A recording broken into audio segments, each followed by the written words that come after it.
kufoma në institut sa që frigoriferet kanë qenë të stërmbushur, kanale të hapura me eskavator, të gjata, dhe njerëzit e hudhur në kanale.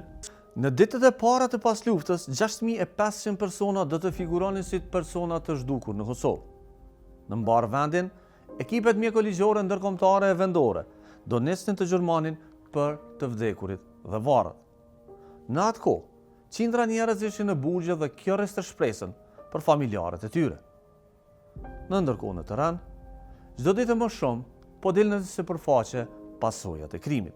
Aq shumë ka pas kufoma në institut sa që frigoriferet kanë qenë të stërmbushur dhe nuk ishte pas më vend as për frigorifer të morgut, edhe në dysheme dhe thot të hudhur një mbi një dhe thot.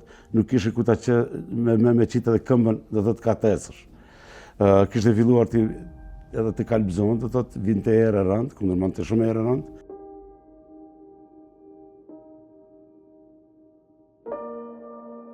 Pra, sikur se edhe në komuna tjera, edhe në Prishtinë, trupat të cilat janë gjetë vrarë, janë vrarë, një numër e tyre janë varrosur në morrezat e Dragodanit, qoftë në ato muslimane, ashtu edhe në ato ortodokse, cilat pastaj janë trajtuar në të kaluar nga ekipet e ndryshme mjekoligjore, janë sjellë në IML për të ekzaminuar, për të nështruar procesit të identifikimit dhe një numër i caktuar i tyre i madh janë identifikuar, mirë po prapë një numër i caktuar më i vogël janë ende të pa identifikuar në IML.